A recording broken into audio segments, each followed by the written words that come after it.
the Coach Harp Show, Tony Vlahovic. Thank you, Harp. Great to see you. Thank you for the opportunity to be on your podcast. Tony, it's a pleasure to have you on the podcast today. I'd like to get to know you a little bit better today. I just wanted to find some more as you're growing up. Share some stories about your experience. Let's say, for example, as your childhood. What did you do as a childhood as you're growing up? Harp, I grew up outside of Allentown, Pennsylvania, and in an area that was predominantly immigrants settled in that area, and the businesses that were the biggest were Mack Trucks and Bethlehem Steel. The area itself loves sports. To this day, it does. I played three sports all through growing up, all through high school: basketball, baseball, and football. And it just went from one sport to another. So all the kids in the neighborhood I grew up with, you just played whatever season it was. There were no camps. There were no things like, that were private lessons or anything like that. You played with your friends. They had leagues, but when that league ended for that sport, you went to the next sport. The neighborhood I grew up in was an interesting one.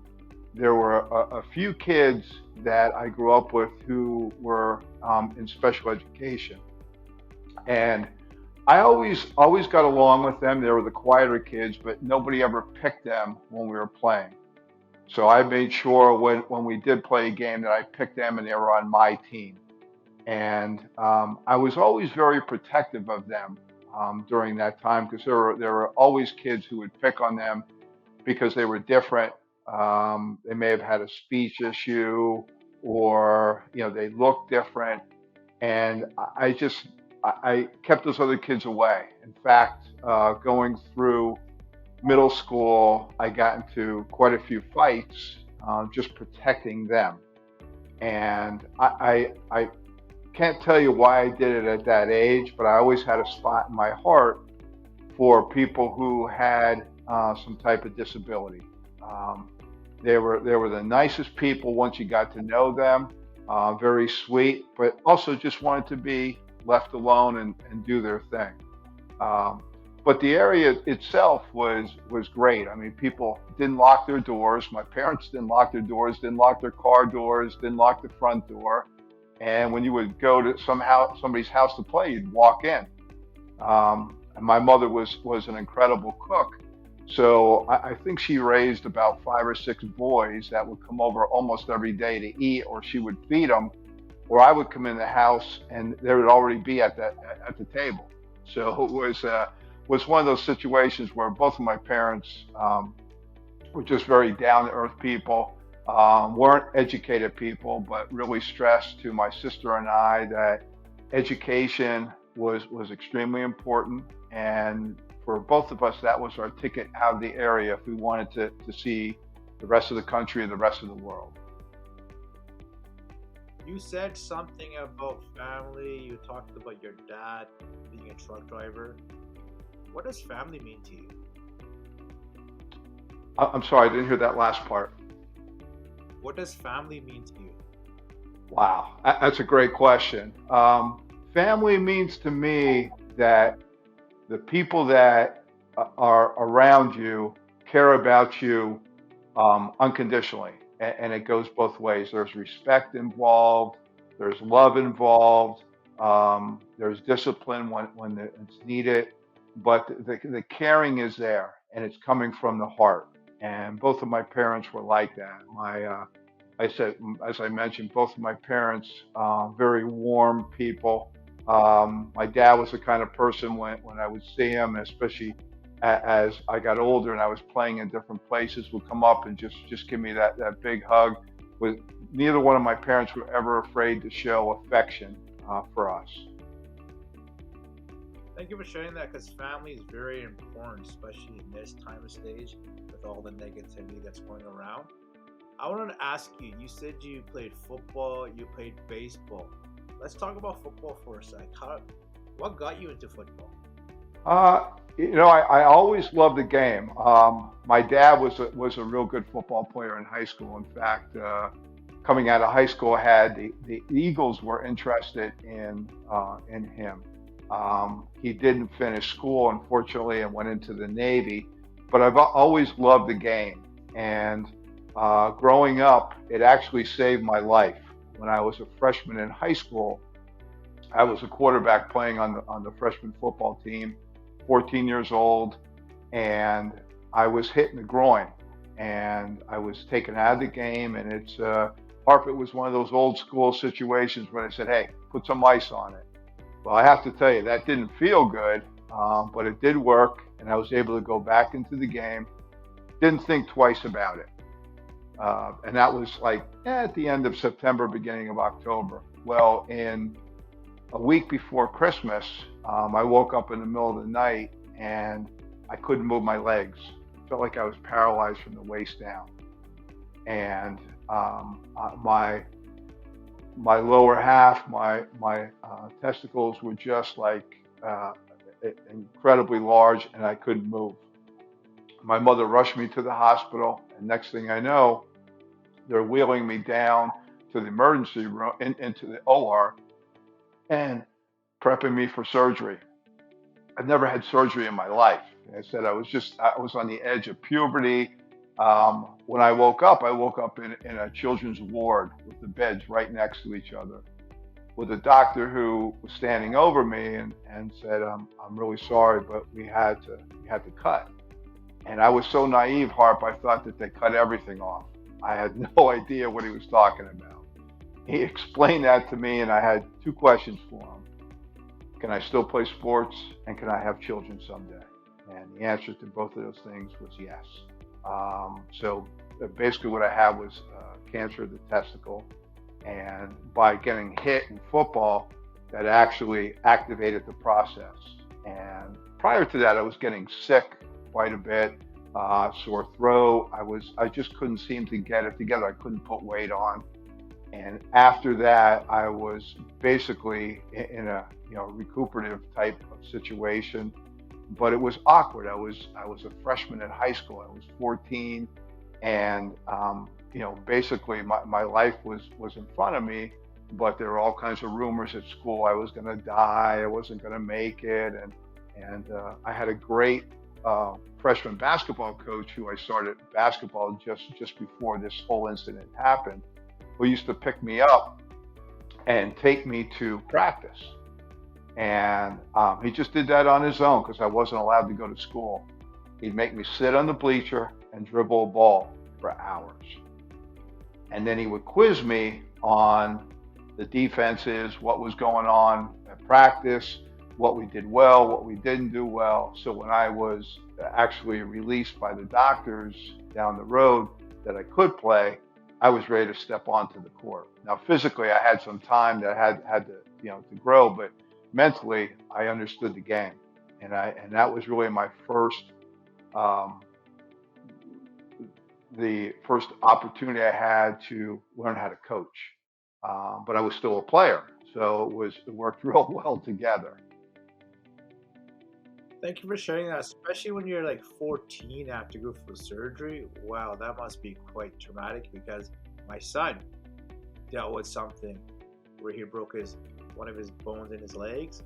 As a parent, that's really tough to go through, but at a young age, wow, that must be traumatic in your mind, stuff like that, trauma, all that kind of stuff. As your love for football, how did your love for baseball start?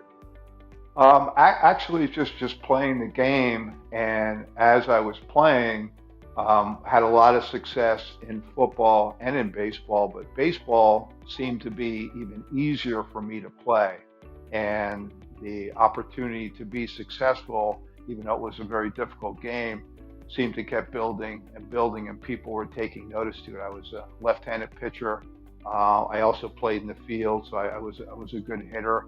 But I never thought I was that good because the area I grew up in, there are a lot of athletes who were a couple years older who I looked up to who were incredible.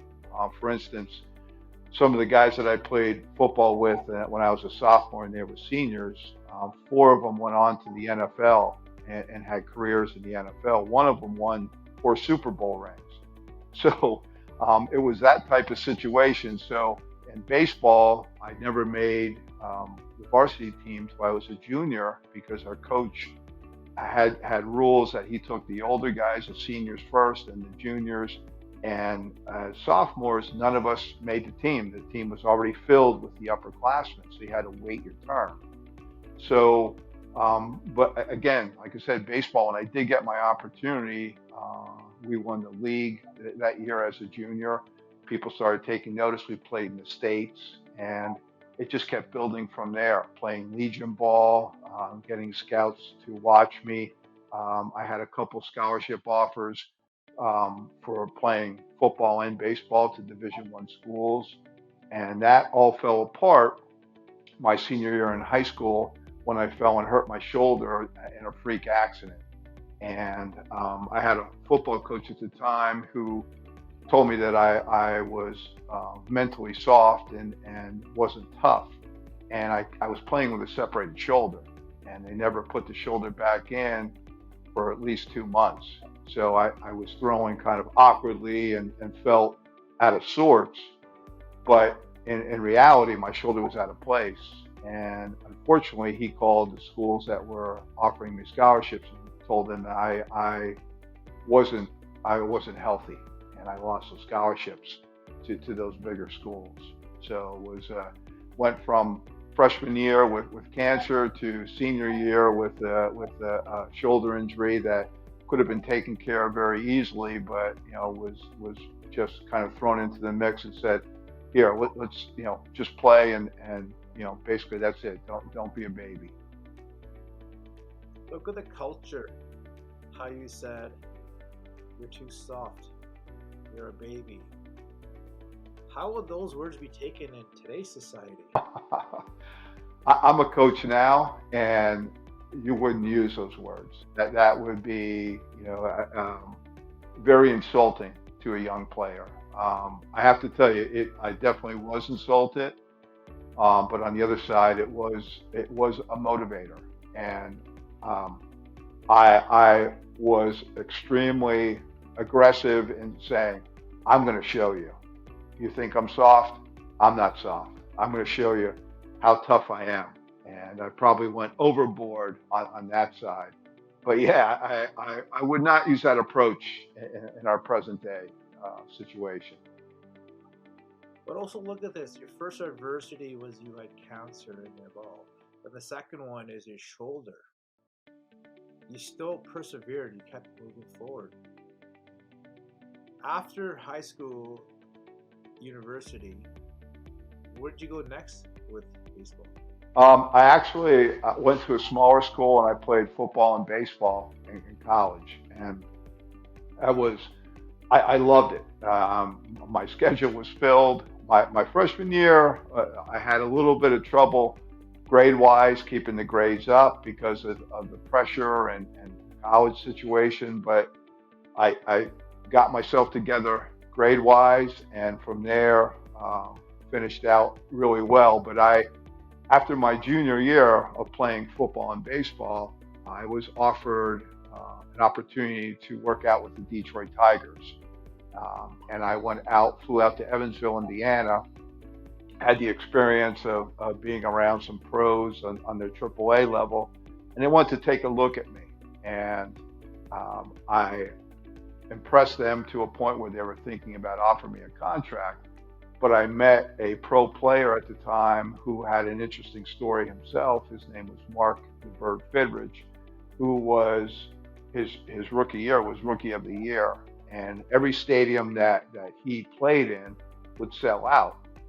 He was one of those personalities that would talk to the baseball, get down on his hands and knees and wipe the mound and talk to himself, and just a great person, but a real character. And he looked like Big Bird from Sesame Street. That's how he got the name. Well, I happened to spend some time with him, and he kind of took me under his wing as being Big Bird, and took me out to dinner. and we were talking about my situation and the possibility of playing possibly pro baseball at that time. But that would mean leaving college and not graduating at that point. My parents wanted me to go back and finish my education and finish my senior year. And Mark basically said to me, look, if you were my little brother, I would tell you, go back to school. Personally, I don't have the education. I went to high school. I don't have that kind of background. And I think if you're good enough that you go back to school and you finish, you will get an opportunity, after you finish school. Well, that worked out to a point that I thought I was going to be drafted. I had the Baltimore Orioles coming to every game, talking to me, and I thought, wow, this is great. I'm this close. I'm right there. Well, for whatever reason, I wasn't drafted, but I was given an opportunity in another way. This gentleman came to see us practice when I was a senior, handed me his card, and he was from the Italian Baseball Federation, from their pro league, and said, if you want to come and play sometime, I'd love to have you on my team. And that was the end of the conversation. I put it in my pocket, thought, thanks, but no thanks. I'm going to play, in the MLB. Well, it didn't turn out that way. So my life got twisted once again. As you didn't end up playing in the MLB, what did you decide to do then? Well, I was, first of all, was very upset because I sat by the phone and it didn't ring. So I did call the person from the Italian Baseball League, and they offered me a contract, sent me a ticket, and I ended up flying to Rome. I've never been out of the country prior to that, and flew to Rome. Played a short time in Florence before my team was adjusted to outside of Bologna. And because in the Italian league, they're only allowed four, basically, not just Americans, but four outside pro players, and then the rest were Italian players. And I look back and one of the best experiences of my life. I enjoyed it. The country was amazing. The people were amazing. It was great experience for me as turning professional and learning how to be a professional, learning how to act like a professional. But I had a wonderful coach there named Enzo Blanda, who was involved with the national team then, spent a lot of time with me, was kind of that father figure and coach, but always, kept pushing me to the point where, hey, you can get better, you can get better. And that's where I learned that the concept of getting 1% better and just going every time out is working on those skills. As my father told me a long time ago, never forget where you came from. So I was humble, but I also was very happy with the opportunity. How was the culture and the food in Italy when you were there? The culture itself was incredible. I mean, the country, baseball was still in its more of its infant stage on a professional level. There was an A league and a B league, and the bigger cities like Milan had Florence had their A teams. The teams in the B division, I guess it's similar to soccer, is if you won, then you got moved up to the A league. So the culture itself, people were accepting, they were learning the game. The environment in a game was incredible. The fans that they did draw were absolutely amazing. They would cheer. It was having a party. They were playing instruments. Excuse me. They were getting into the game itself.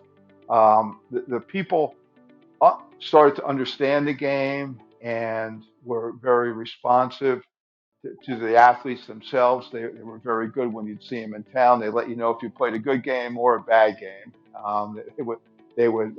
Wouldn't let you get away with that. I should be used to that from growing up in the East Coast. But it was a great experience across the board, and the food, Harp, incredible. I'm glad I was 21 at the time because I could eat whatever I wanted to. If I did that now, I'd be about 400 pounds. I love the pasta. I love lasagna. That's my favorite Italian food. After you went to Italy and you had your experience with the culture and the food, what did you do after that? I actually was keeping in touch by mail with some scouts in the United States who were still interested, and I would send them my stats and talk about my experience there. So I was offered a contract to go back to the team I played in Italy, and which was an honor. But I wanted to come back to the States, and I told the owner of the team that, and he wasn't very happy about that, but he understood. When I came home, I had tryouts with the Mets and the Braves, and the teams are going back and forth. The scouts would say, "Hold on, don't sign with the other team," because they knew both teams were interested. We have to talk to the front office. We have to talk to somebody.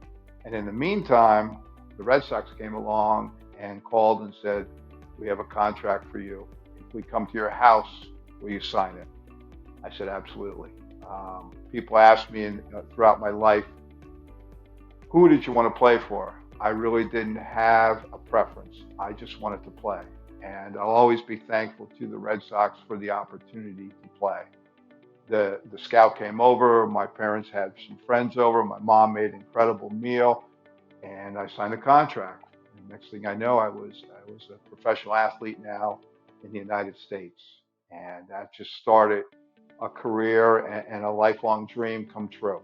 So I actually went out with that night to work out with two of my friends that have been my friends since kindergarten, and we worked out together all the time. They went on to be state troopers, and I went in my direction. But it was great to work with them, and we pushed each other. And they always told me, "Hey, if someone ever charges the mound, you'll be in great shape. You have two state troopers that you've been training with who are monsters." So it was quite an experience, and we're still friends after all this time. Thank you for sharing that. How was your experience the first time you walked out as a Red Sox?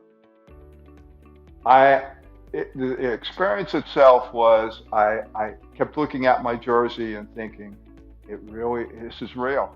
This is, from a little boy on, I wanted to be a professional athlete. And to sit in that locker room, put that jersey on, put that uniform on, walk out into the field, probably was one of the highlights of my life, and a lifelong dream come true, getting to be around some incredible athletes from around the country and parts of the world. It was very humbling, but on the other side, I was elated, and didn't want to act like I was such a rookie, but on the inside, that's the way I felt. It just, after all that time and all the adversity that I have gone through at that point in my life, to get that opportunity was just incredible. I was very thankful for that. Thank you for sharing that. As you hit your goal as being a professional athlete, did you leave on your own terms? Harp, I wish I could say that I did. That was not the case. Unfortunately, after playing a few years, I was injured in an automobile accident. I was hit from behind by a drunk driver at a red light. And the driver was driving so fast that when he hit me, they estimated around 60 miles an hour. My left knee went into the dashboard, well, into underneath the dashboard, and snapped. And the car was still running. My head hit the windshield, cracked the windshield. Somehow I got out of the car because it flipped on its side, came back. I was able to get out of the car, and I tried to walk. I could not walk. I would take a step and fall. When I looked down, my foot was pointed straight up, and I didn't feel anything. The person who hit me partially went through his windshield and tried to get in the car and drive away. And people on the street kind of grabbed him until the police came and things like that. So next thing I knew, I was being released as a professional because I spent a little over a year learning how to walk again. And I didn't go through surgery right away. We were trying everything to get the leg strong again. They had to put the leg back in place. By that time, someone else had taken my spot and I was moved out. So in my mid 20s, I was retired as a professional athlete, which was heartbreaking. I went through a very dark period of my life. I was very depressed. I was very angry. I didn't know how to handle those things. And in the meantime, physically, I had a disability. I was learning to walk again. It hurt all the time. Even after surgery, I had to start the process again. So I was not in a good way for a long time. Wow. Now that's number 3, adversity. Hopefully 3 is the charm, right? I'm just talking about how resilience you as an individual have gone through every single adversity, and look how you came out. I want to say congratulations. Thank you. That's a strong man. Next thing I want to ask you, I hear this all the time. Harp, is mental health. It's a stigma. It doesn't exist. These people are faking it. They're not real. They don't want to play. They're making all this up. I want to ask you, as you being a professional athlete, is mental health real? Harp, absolutely. Absolutely. The people who don't think it's real, that's ridiculous. I can tell you that I went through that on a personal level. I've worked with athletes since then on the professional, college, and high school level. Mental health is a very serious matter, and I don't think as a society that we spend enough time and enough education yet to help people with that. Dealing with depression, dealing with anxiety, dealing with anger issues. What do you do? Where do you go? I mean, there's more groups than there were, and it took me a long time to figure that out. Going back to your question about family, thank God that my family was as strong and supportive as they were, and I had a few close friends that were very good with me. I was going down a very dark path in my life at that time. I couldn't keep relationships together. I didn't like myself, Harp. That was the problem. And with mental health, those issues, if they're not addressed either with some type of therapy, individual group, possibly medication, whatever the person needs to get back and building that support system, you see it now. You see the teen suicide rate has incredibly high. It just across the board, mental illness or mental health it affects almost everyone throughout their life in some way. If you're living a full life, you're going to deal with some type of situation that causes more anxiety, more stress, the anger issues, depression. So it is absolutely, anyone who says it's a stigma that's bullshit, complete bullshit. That's ridiculous. Thank you for sharing that, because I'm glad I addressed this with you. Even myself, I've been dealing with mental health throughout my whole life. It's how we learn how to cope with it. Many people think they can help you, but have they actually gone through it? You got to find that trust in somebody to walk you through Absolutely. it. I want to say thank you for sharing that, Tony, today. What are you doing these days, Tony? Currently, I do a few things. When I was going through the rehab process, I actually had some type of epiphany that if I ever had the opportunity to do this kind of work with rehabilitation, that I would do it on a more soulful type level, that I would work with people and help them heal. And that's currently what I'm doing. I work with post-rehab in terms of all types of illnesses, from Lou Gehrig's disease down to sprained ankles, hurt backs. So I've done that for 30 years now, since baseball has ended and my rehab went through that.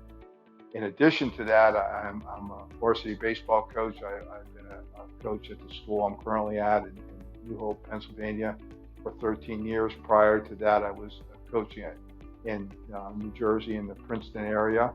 And the other thing that I've taken on, it's a little over 10 years now, is I've been coaching Special Olympics baseball. And we actually started that from scratch. There was an incredible gentleman who was a former CEO of Special Olympics New Jersey named Mark Edenson, who had this idea that people go through their entire life wearing a baseball hat and never get the opportunity to play baseball. And when I had the opportunity to meet him and we talked about it, once he said that, Harp, I was in. You know, he had me at the hat. I was ready. I was ready to go. So we started from ground level, had large groups, and did some training. And we ended up putting a team in the 2014 USA Games, which we won the gold medal. There were 4 states: New Jersey, Rhode Island, Delaware, and Alabama.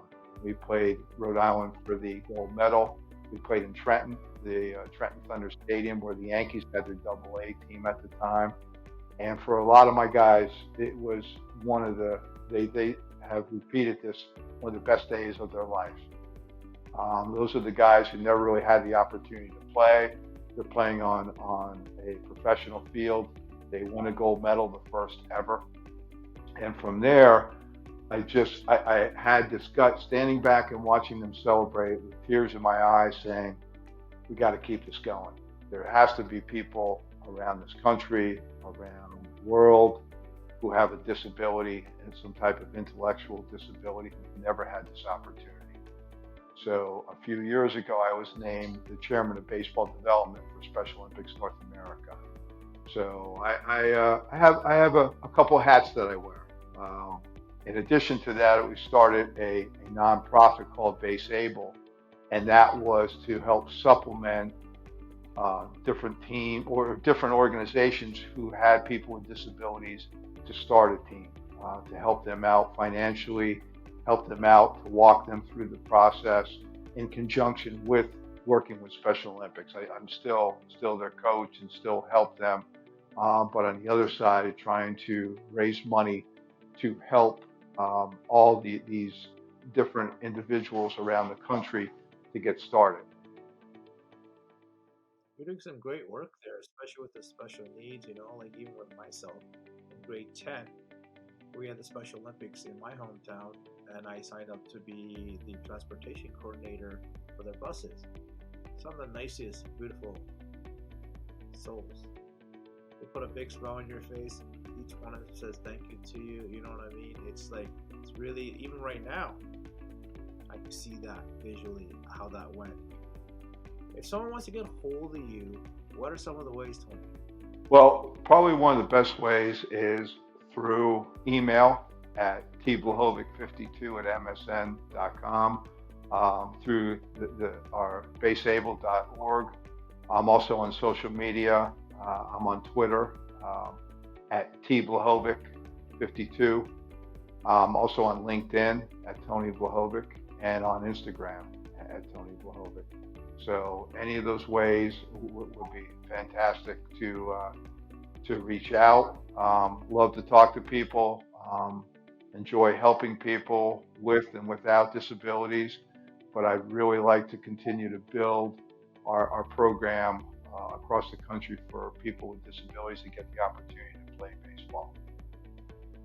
If people want to donate some money to you, what are some ways? Do you have a website they could go? Yes, baseable.org. They can go through that. And there's also a company called Mind Bats, and they're based out of Dallas, Texas. And there's a link on their website because Pete O'Brien is their CEO. They've donated over 100 bats to our cause. But they also have a link on their website to donate to us and some other programs that they work with.